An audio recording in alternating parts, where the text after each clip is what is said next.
One quick note before we get into this week's episode, Porter Ellett's wife, Carlie, ended up being able to join us halfway through the call. So just as a heads up, you will hear 3 voices on this episode. In 2021, the Salt Lake Tribune reported that Porter Ellett once found himself at a dinner with a bunch of NFL head coaches, including the coach he works for, Kansas City Chiefs head coach Andy Reid. Gordon Motson reported, the dinner gathering was at a swanky steakhouse in Indianapolis, where the 2017 NFL Combine was taking place, the one where an evaluation would be made on a certain young quarterback by the name of Patrick Mahomes. When the slabs of choice beef arrived on piping hot plates and were placed in front of each of the diners, Ellett's plate arrived too, his a nicely prepared fish dish. Reid looked at Ellett and said, "What are you doing ordering fish at a place like this?" Ellett's reply, "I was afraid I couldn't cut the meat." Reid nodded, knowing the obvious, but not fully processing it in that particular second. His assistant had only one arm, one hand, his right arm, and hand absent, lost to an amputation that stemmed from a childhood accident on a dirt road on Utah's Boulder Mountain many years before. "Here," Reid said, "have some of mine," as he took a fork and knife to his own steak, cutting up bite-sized pieces for Ellett. "You should have just ordered what you wanted. I would have been happy to cut it up for you." Coach Reid took a chance on Porter Ellett, who'd never played football, and Porter has spent the last 5 years trying to prove that that decision to hire him was a good one. Porter Ellett enters his 3rd season as offensive quality control coach for the Kansas City Chiefs in 2022 after serving 3 seasons as the senior assistant to the head coach. He and his wife Carlie are the parents of 2 children.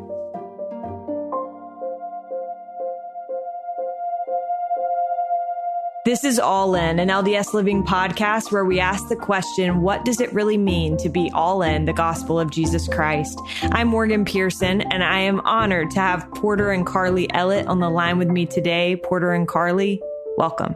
Thank you. Yeah, thanks for having me on. My wife actually loves your show, so she's excited you invited me to be here. Well, I am grateful for your wife. Porter told me that his wife would be mad at him if he didn't do this interview. So I'm really glad that he agreed to do it. Okay, Porter, just to start out, you grew up in a really small farming community in Utah, but there's a picture of you in a Kansas City Chiefs uniform as a little boy. Have you always been a Chiefs fan, or was that just a weird coincidence? Yeah, so it kind of worked out as a weird coincidence, but my mother, she was a big Joe Montana fan, and it was about the same time when Joe Montana was leaving San Francisco to go play for the Chiefs, and everybody started to buy Steve Young jerseys because he was going to be the starting quarterback for the 49ers. So I think my mom, she's always kind of been like a black sheep of sorts. I think she kind of said, well, Rebel. Everybody's going to pick Steve Young, so I'm going to go buy, Joe Montana's jersey. So I ended up having a Joe Montana jersey for my Christmas present that year. And it actually is an amazing coincidence, like you're saying, because now I'm with them as a coach. So I grew up being a fan of the 49ers, ironically. So. Okay. So we'll circle back around to the Chiefs later. That's something I definitely want to talk about. But before we get there, when you were 4 years old, you were involved in an accident that changed your life forever. Do you remember anything? 4 years old is pretty young. Do you remember anything about the day of that accident? Not specifically. I mean, I remember seeing the rocks when I fell out of the back of the truck. So the story is we run sheep and cattle in central Utah. So we used to go check on the sheep out on the mountain range, and then we would move them from place to place. So I wanted to go out with my dad, and I wanted to ride in the back of the truck because there was a motorcycle back there, so which little boy wouldn't want to do that, right? But I was on the motorcycle, and then when I went to get off, I fell out of the back of the truck and hit my head on a bunch of rocks that lined the side of the road.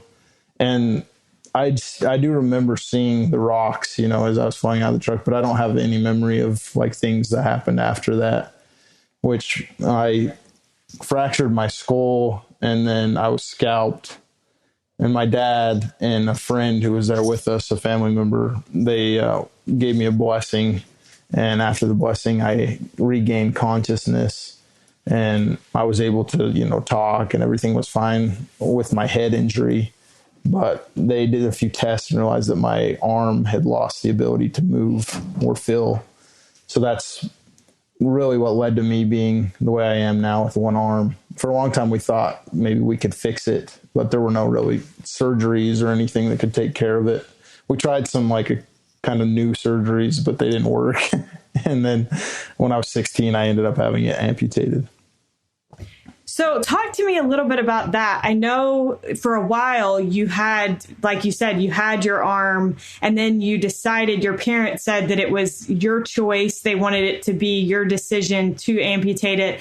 And you talked about how you felt very strongly that that was what you were supposed to do. How did you reach that decision? Yeah, so when we did surgeries early on, they took some nerves out of my leg and tried to attach them in my neck. And it ended up restoring a lot of the feeling in the arm, but no movement. So it was kind of the worst possible outcome, really, because then I could feel everything that happened to the arm, but I just couldn't move it. So I went on playing sports and competing in, all the athletic stuff that I wanted to. But I would often injure the arm, break it, so I could feel it, but there was nothing I could really do once I broke it or, dislocated it. So eventually I made the decision to have it amputated because I was playing basketball. It was my sophomore year of high school, and I got it dislocated and broken. And it was a long drive to the nearest hospital. It was like an hour drive. And on that drive, I just kind of told my mom, is there any real benefit to me still having my arm? Would it be okay if I got it amputated? And she just, she said, yeah, we thought maybe you would come to this conclusion on your own. We never wanted to push it or make you feel like it was our decision, like it's your choice. She said, but if you want to do that, then that's fine. We can look into it. So that's what really led me to the decision, it was more of a hindrance than not having an arm at all. So that's what we ended up doing. And Porter, you mentioned that you played a lot of sports, and there's videos of you playing these different sports. You played baseball, basketball, ironically never played football, but I was watching these videos of you playing baseball and I was like, this is amazing. You're literally dropping the mitt to throw the ball and then picking it back up so fast that it's like you don't miss a beat. Talk to me a little bit about how you learned to adapt. Yeah, I had some really, really good coaches when I was young, and I think that they saw my potential. So in baseball, I think they really wanted me to be a hitter. They wanted me to bat because I was a good hitter at a young age. So they kind of had to figure out a way for me to get on the field, to play defense. So they spent a lot of extra time with me learning how to do what you're saying, flip the ball up, flip my mitt off, grab the ball in the air, and then throw it all in the same motion. So they taught me, we came up with that idea one day. And before that, I was actually taking the mitt and putting it between my legs and pulling my hand out and then grabbing the ball and throwing it, which there's just not enough time to do any of that. So a lot of extra time into adapting to things, but it ended up working out really well and taught me valuable lessons in life. You don't have to just accept your circumstance. You can change and you can learn skills that help you overcome them. And that's the way I kind of view things now when I see a challenge or I see something that, that it appears like, oh, there's really not a solution for this. Well, no, you just got to think outside the box. You got to think differently and approach it differently. And you'll be amazed by the success that you have at the end of the day. It's incredible. So you've talked a lot about how your challenge is something that's visible. And I've talked to other people that have physical disabilities, and they'll talk about, it's so interesting that my challenge is visible. A lot of other people have challenges that are not visible. But I really loved something that you said about how you felt like you had the ability to control what people saw when they were staring at you. And so I wondered if you could tell listeners what you mean by that and how you kind of decided that that was what you were going to do. Yeah, so I went through a time when I was like a young teenage, like preteen years, where you're kind of starting to realize what you look like and how you're different. And I went through a really rough patch where I tried to just like avoid the world. You know, I was kind of like shut off and just like to stay home and didn't want to go out much because of the things that you're saying. You know, people stared at me and they would say things, whether or not they were trying to be mean, they hurt, you know. And I kind of decided like, oh, well, I'll just avoid these things. And then the real thing that kind of got to me was I realized that I was just hurting myself with that type of mentality. I wasn't having a positive impact on anyone. And I was essentially allowing these people that I didn't, you know, really their opinions didn't matter to me, that they didn't care about me. I was allowing them to control my life and what I was doing. So I decided, you know what, I can't control the stares and I can't control the things that people say to me. But at the end of the day, I can control how I act or how I show them that I'm able to do these things. So that was when I decided, that was when I was a preteen and I'd kind of been shut off for a little while. I was like, no, like, you know, I'm not going to let them win. I'll try to show them something good when they look at me or stare at me or say things to me, you know, and try to react with kindness instead of bitterness, and I think it worked out well in the end. You know, it still happens. That's the funny thing, is it's not like that goes away, you know, like people still stare at me. They still say things, you know, that hurt. But I've realized, you know, my reaction is what I can control. And I try to do that the best I can. It's interesting because, you know, you study the scriptures a lot and you like hear these stories about these people in the Book of Mormon or Bible. And I think like Alma the Younger, and I mean, his father obviously too, but like these people who changed their lives and became like new people, it doesn't ever say in the scriptures that like for the rest of their life, that challenge didn't really go away. You know, like for their whole life, there were probably people who still brought up the fact that they were once not good people. Their whole life, that doesn't go away. You know, there's still going to be someone when they're like preaching to people that repent that were like, you know what, I remember when you were trying to destroy the church. So, and I think that that's the same for me, you know, like that it doesn't go away. You know, at the end of the day, I'm still going to get stared at and people are still going to say things to me, but I can either allow that to control me or not. And I'll choose to take control of my own life and do what I enjoy doing and find happiness in what I enjoy doing. So. That's I love that analogy that you just shared. I read something or watched something where your seminary teacher from high school talked about how he had never seen you do anything or say anything unkind. And I think that that's a huge credit to the kind of person that you are. And especially when you're someone that's having unkind things said, to not reciprocate in any way, but to just show kindness, I think speaks a lot to your character. Porter, you met your wife because of an article that was written about you in the New Era. Is that right? Yeah. Yeah, that's true. That's actually a really great story.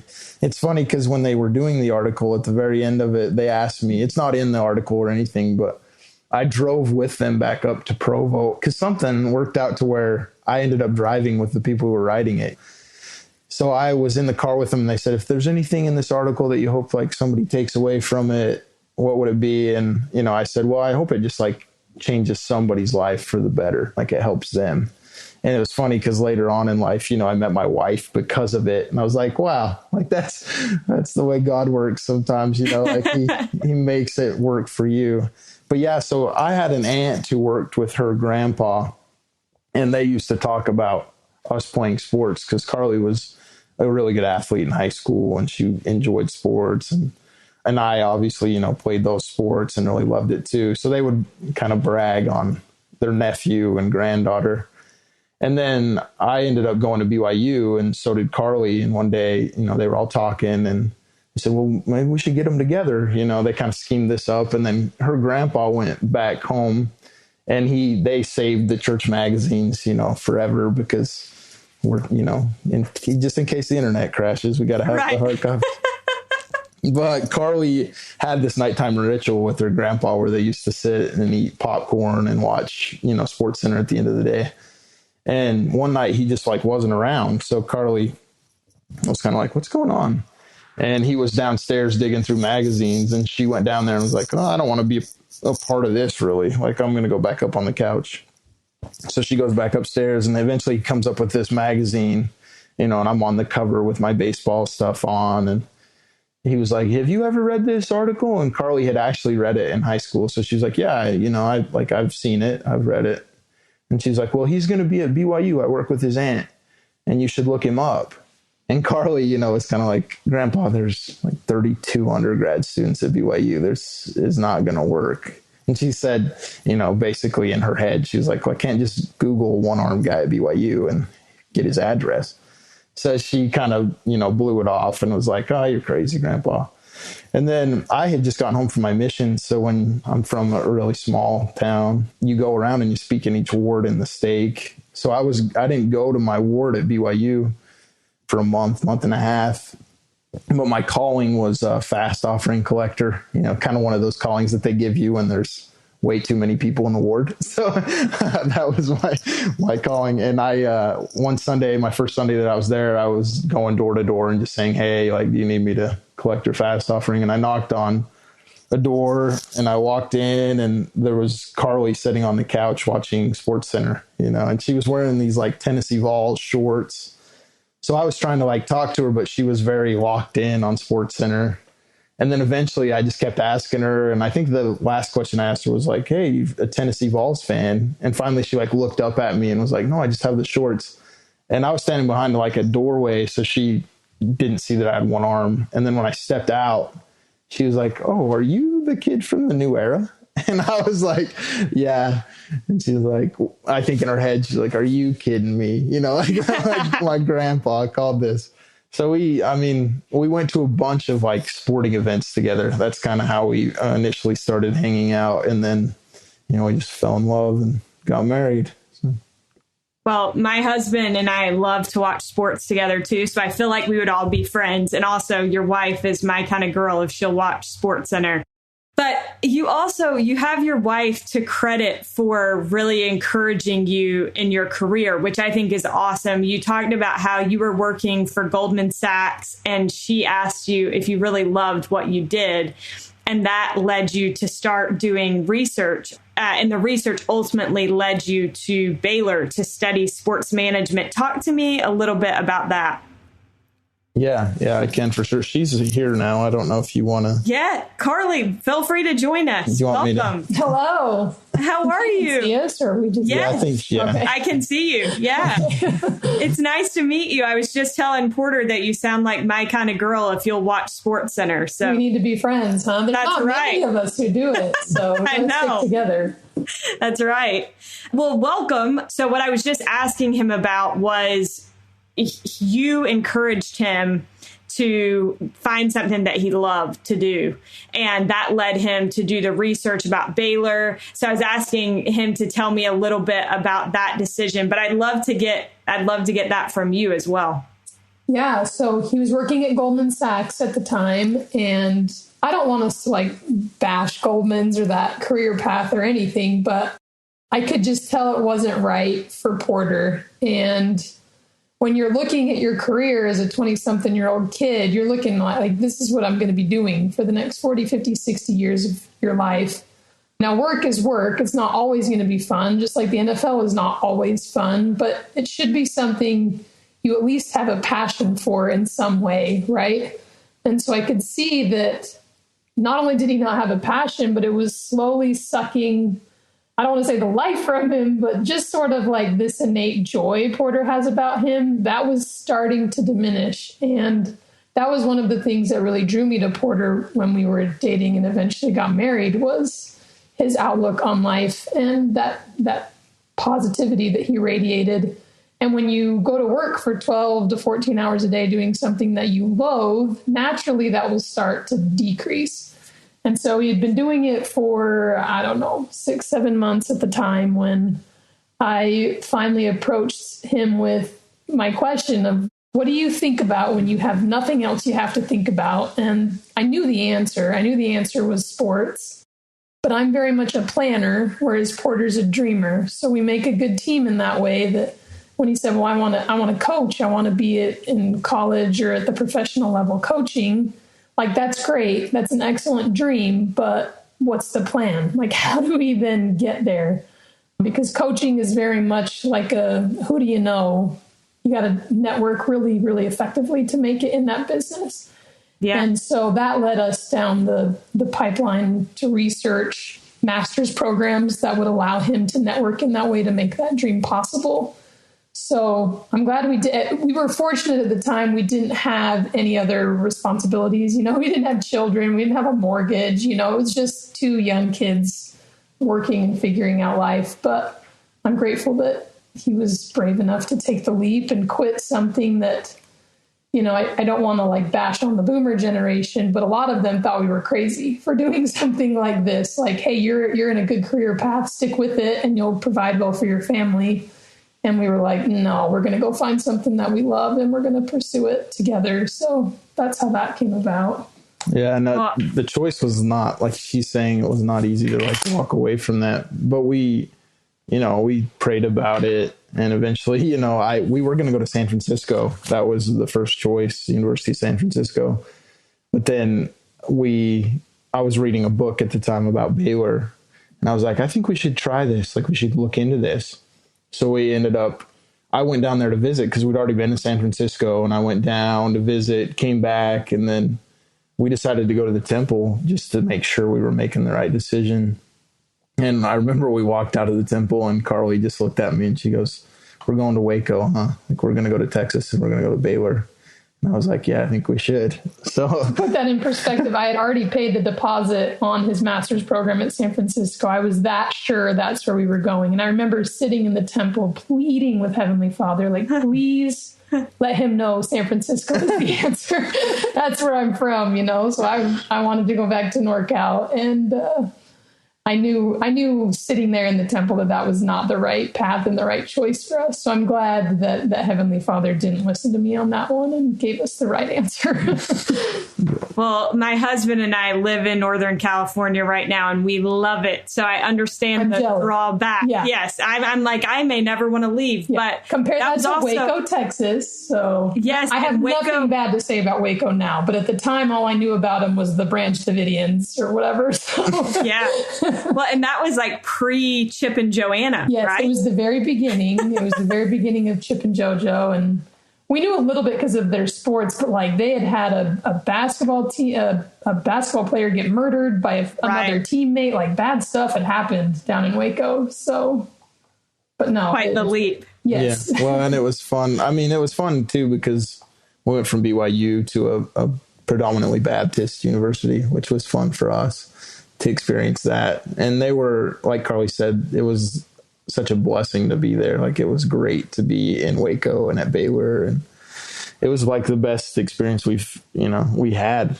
We joked at the time, back when we called ourselves Mormons, that Mormons could use a lesson in kindness from the Baptists, because we tried finding somebody in Waco who we found to be unfriendly or just not a super great person, and we didn't come across it in the 2 years we were there.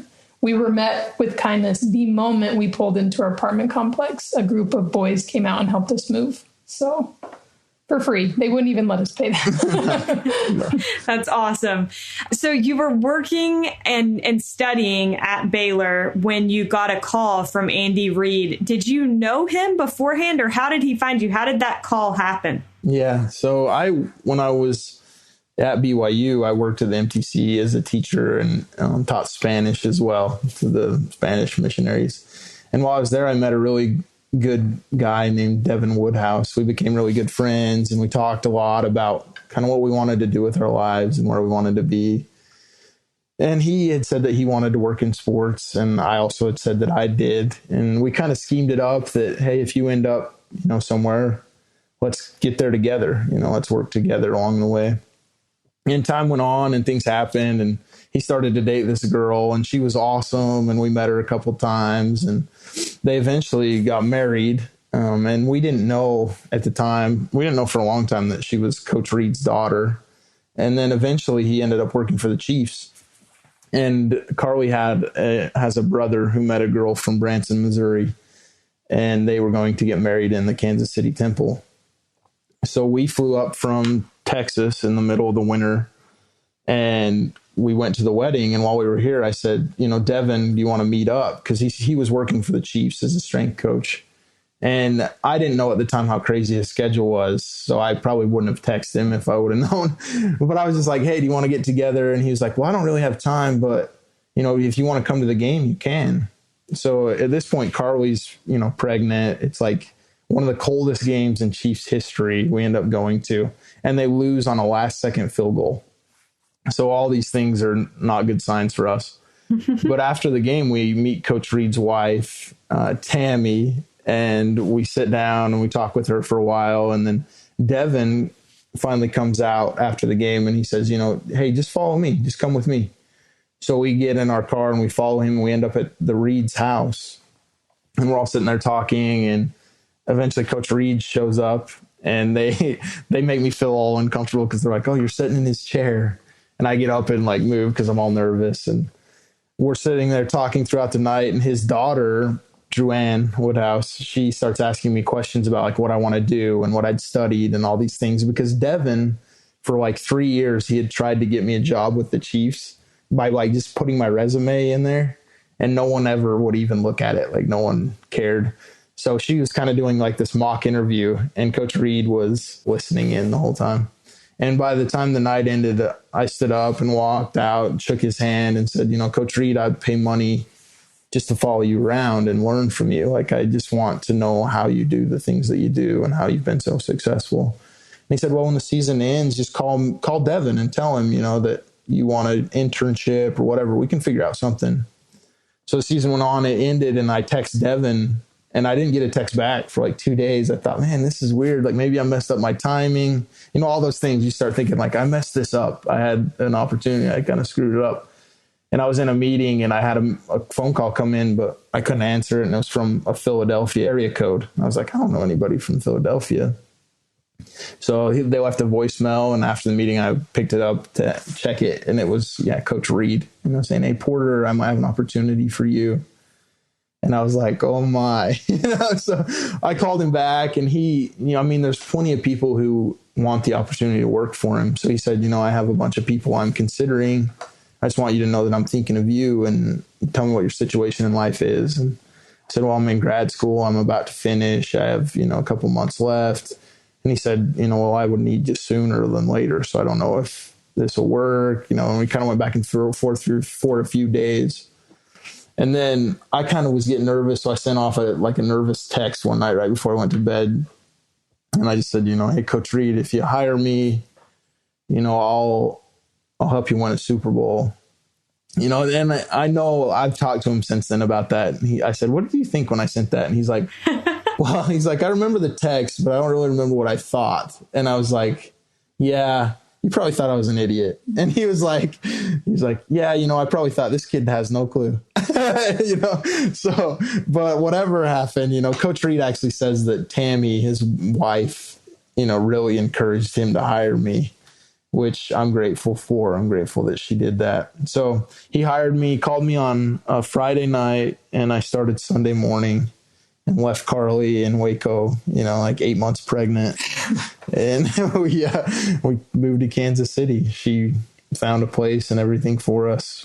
She kind of took on all the work. It should be noted that Porter was, out of the finalists for that position, Porter was by far the least qualified for that position. And so when Coach Reid said, well, I'm going to pray about this one, and he told us that the heavens were pointing in our direction, we were just over the moon excited because there was no reason on paper that Porter should have really gotten that job. So, yeah. And I brought it up to Coach Reid. I said, I don't want to, come off as a con or anything. Coach, I played baseball and basketball and I've coached both. But my football experiences, I was an equipment room attendant at BYU for one semester. And he said, well, I can teach you football. You just come with the skills that you have and we'll build on it. And I was like, yeah, if I'm going to learn football, I want to learn it from you. So thank you. I appreciate it. And we just hit the ground running. And he's, there's been a lot of times in my career where I've thought, I don't know if I can do this, or I've been kind of shook confidence wise, this is a big moment for me. And I've always thought, Coach Reid thinks I can do it. So that means I can do it. Yeah. So when he brought you on, what was the role that he was bringing you on as at that point? Yeah. So in the phone call, the very first phone call we had, he said, you'd be my assistant. You'd have a desk right outside my office and you would do everything that I need you to do. And like everything that the team needs you to do, you do. And he said, it'll be a tough job. And he's like, it's a 2 to 3 year job because it's going to be hard on you. And he said, you'll basically be my right-hand man. And I said, well, that's cool, as long as you're okay with your right-hand man not having a right hand. And he loved that, he laughed and laughed. He said, well, you'll be my left-hand man then. So he's called me his left-hand man forever. And now like half the coaches in the NFL called me Lefty. So I don't know if Porter said, but Coach Reid only has one sibling and his brother Reggie only has one arm. So only does Porter work for the only other member head coach in the league, but his only brother is also an amputee. So I'm convinced that there's no other coach that would have given Porter the opportunity. Coach Reid was like the only guy who would have ever looked our way. Yeah. So. And he understands a lot of the things that I do. It's funny because because there's obvious things where I have to do them differently because whether it's like cutting paper or, there's a lot of things where it's like, that's a two-handed job. So he watches me do them and he's like, I saw that trick. That was nice, Well, and at this point, Carlie's thinking, my plans are working out perfectly. It worked, Carlie. I couldn't have orchestrated this. This was divine intervention, really. I mean, even going back to our time at Baylor, Porter quite literally knocked on every person relating to the football program's door, trying to get in on the ground level to work for the Baylor football team. And every door closed in our face. And I remember feeling like, okay, Heavenly Father, you told us to come here and nothing is going our way. Nothing is working out. And I remember reading in the scriptures in the Book of Mormon and feeling that same way about Lehi and Sariah's family, right? Like nothing really worked out for them either, but in the end it did. And so I kept holding on to, well, something has to give eventually. Well, then unfortunately Baylor football had a bit of a scandal go down and everybody in the entire football program was not only let go, but a lot of people were essentially blackballed from the industry.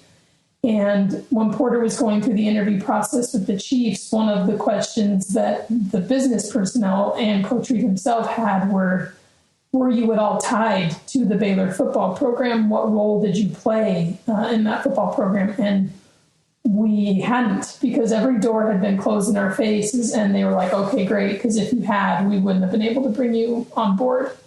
Everybody in that whole program was essentially tainted at that point. And so that was one of those life lessons where I was like, okay, the door's closed because Heavenly Father had a different one for you that was even better than you could have ever imagined. So, yeah, such a great story. I think it's so interesting to look back and see how the Lord's hand, sometimes doesn't make sense, but then you look back and it's like, wow, he was really taking care of us all along.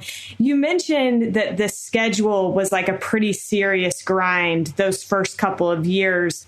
How is it for you, Carlie, schedule wise, when Porter has so many demands on his time? It was definitely more brutal our first 3 years here in Kansas City because, Porter was coach's assistant. He's now entirely dedicated to football as an assistant football coach. But originally it was 130 to 135 hours a week. And if you're trying to do the math there's only 168 hours in a week. So a lot of time was spent at the facility. And I had moved to the middle of the country where I didn't know anybody. I have no family here. We're 17 hours from my parents in D.C. We're 16 hours from Porter's family in Utah. So no friends, really no support system. I was entirely alone. And I thought, I don't just want to get through this time. I need to learn how to thrive. I need to learn how to care for this new baby that I just had Brigham when I moved here to Kansas City. What's the best way I can do that? Unfortunately, I grew up where my mom was like a perfect example of this. My dad traveled extensively for work, and she had all four of us in 5 years. So she was a busy mom, and she never spoke to us kids in a negative light about my dad's career. It was always, even though he wasn't necessarily present for everything, it was, aren't we so blessed? Aren't we so fortunate to have a dad who works so hard so we can have all these cool life experiences? And so drawing off her example, if you will, I started to look at kind of other women who I wanted to emulate. And I don't love fiction very much. I pretty much, if I leisurely read, I solely read biographies. And I got really into reading biographies about the prophets and the leaders of the church. And as impressive as all of those men are, I don't know if I'm even allowed to say this, I was more impressed by their wives. And they would probably say the same thing. So I'm probably safe there. But one wife in particular really stood out to me, and that was the late wife of President Nelson, Dancel. And there's a story in his most recent biography where, they have 10 kids, I think, something crazy like that. They've got a zillion. Yeah. And President Nelson, as a doctor, you work insane hours as well, especially when you're going through medical school and residency. And then obviously as a world-renowned heart surgeon, he was in high demand. So he was working crazy, crazy hours. And she recognized that the children were missing time with him, and he was missing out on that time with the children. And so I think a lot of women, or at least it's portrayed this way in the media, would nag their husbands in that situation. You need to work less. You need to take different hours. I need more help at home. You're never here. They would probably complain a little bit. And she did something remarkable, in my opinion. She did the exact opposite. She looked at their situation and decided, what can I do to help Russell have that relationship with his kids? What can I do as his wife to strengthen that bond without detracting from his career? Because obviously it was super important. He was literally saving lives. And so she regularly would load all the kids up in the car, drive up to the hospital, and they would have a family meal together in the hospital cafeteria. And it would have been, now having my own children, number 3 on the way, I know how much easier it would have been for her to put a pot of mac and cheese on and just feed the kids at home. That's a lot of work to drag all those children up there just to have that short period of time with their dad. But he talks about how much that meant to him, and the children have said the same thing, that time was almost sacred to them because they got this undivided attention from their dad. So I looked at Dancel's example and my mom's example and thought, okay, what can I do? My husband works insane hours, but while he's not necessarily saving lives through heart surgery, I believe what he does is super important. Not the X's and O's and the winning of games, but professional football doesn't showcase a lot of people who are different. There's not a lot of people with disabilities at the professional sports level because it's the greatest in the world. And so to have any sort of perceived weakness isn't going to be on your side. And so having Porter on the football field and coaching, I knew was so important for an entire community who doesn't get represented in professional sports, and that's those who are disabled in some way.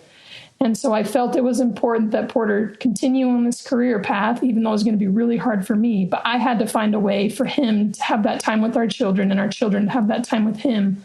So we instituted Football Friday Pizza Nights, where there's a period of time on Fridays during those first few seasons where Coach Reid and Patrick Mahomes and those guys would have media. And so Porter kind of got a little bit of a break before he had to go back to doing play calling stuff with Coach Reid, play cards. And it wasn't enough time for him to come home, but it was enough time for me to meet him at the facility and we could have a meal together in the cafeteria at the practice facility. So I would load up the kids during rush hour, which wasn't necessarily fun, waking up kids early from nap, and we would stop at the downtown Costco in Kansas City, pick up a Costco pizza, and we would go to the facility and have dinner. And just like that time was special for Dancel and President Nelson, that was pivotal, I think, for our family to have that time together.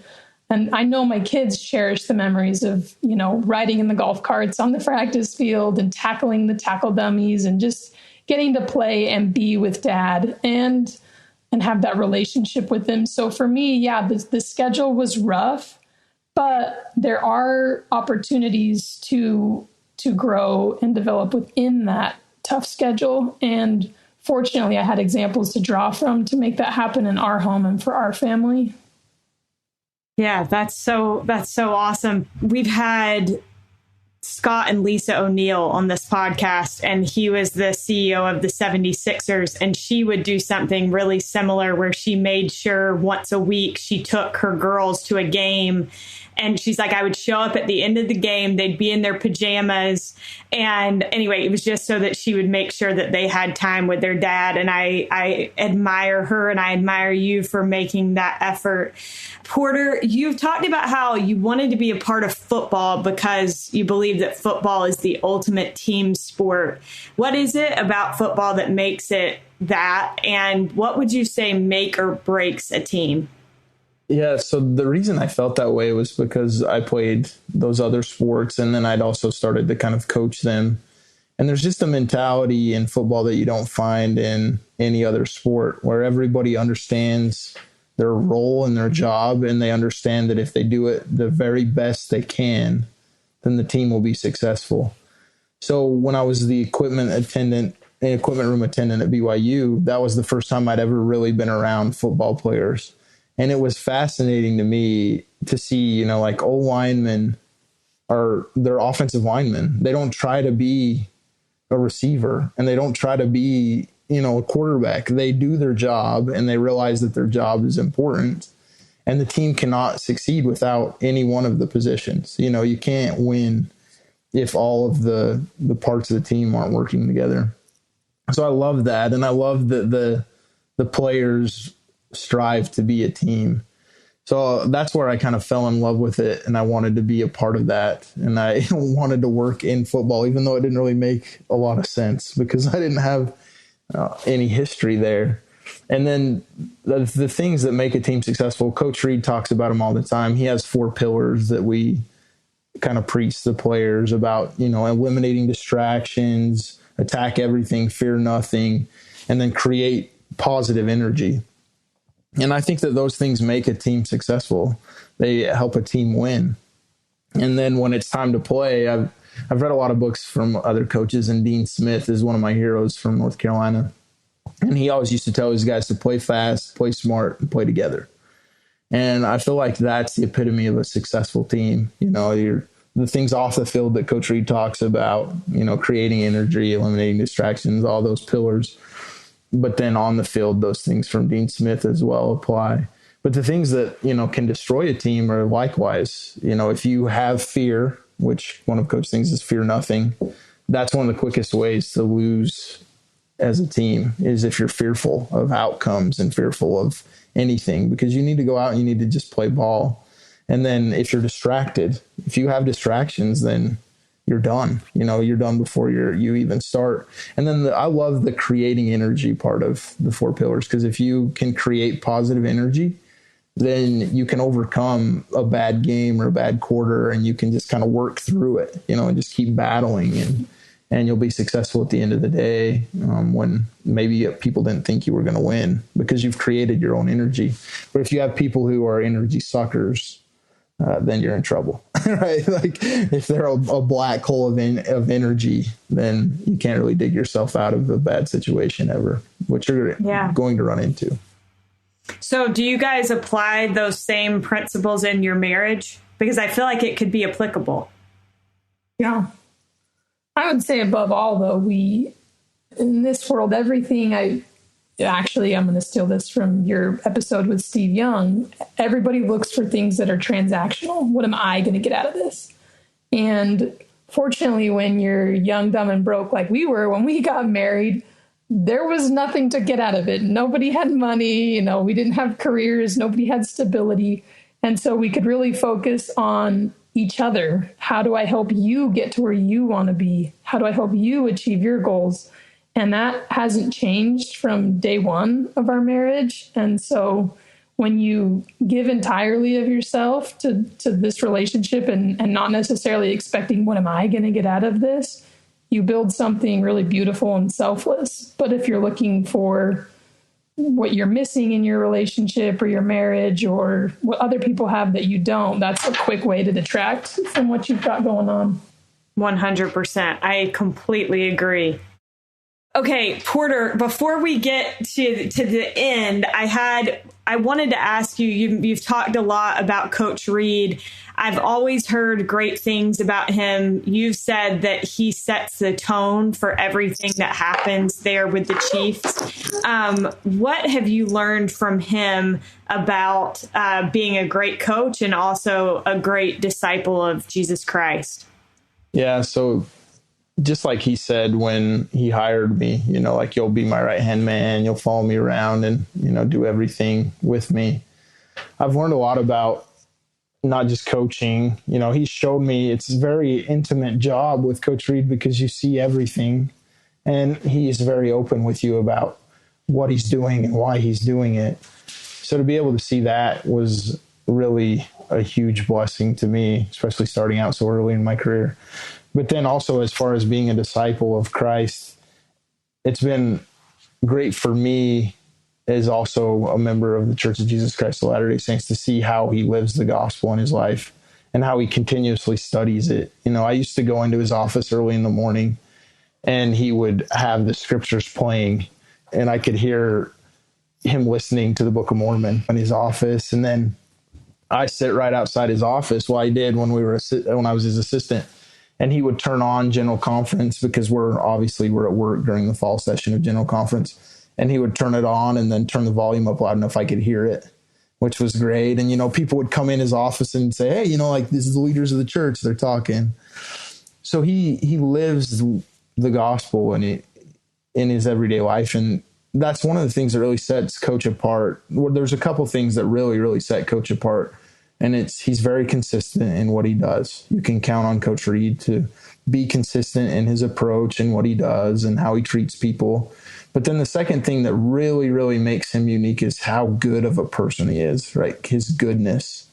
And his players love him because of that. Like, we have players on our team that do things just because they love Coach Reid. And you can ask them, you can say, like, why are you doing this? Or like, why do you not, do that? And they'll answer honestly, and they'll say, well, it's because Coach Reid asked me to, and that's the only reason. So I've learned that from him. And I've also learned that you can live the gospel and you can be an example of Christ in the way that you live your life without being a preacher about it. You don't need to preach at people.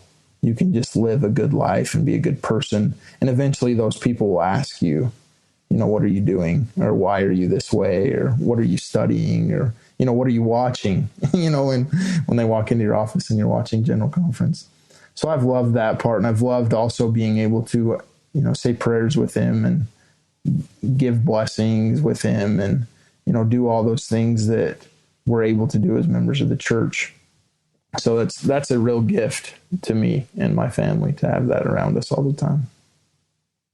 That's incredible. Well, I feel like I could just keep talking to the two of you all day, and you've shared so many great stories and insights, and I'm really, really grateful for your time. But I also know that you are super busy and that your time with your family is precious. So my last question for both of you is, what does it mean to you to be all in the gospel of Jesus Christ? I think for me, it's in the wording of your question. When you look at the Savior, he approached everything in his life with an all-in attitude. He gave his all to his ministry and his service to his fellow man, and then he ultimately gave his all when he gave his life so that we would have the opportunity or the ability to repent, turn to our Father in heaven.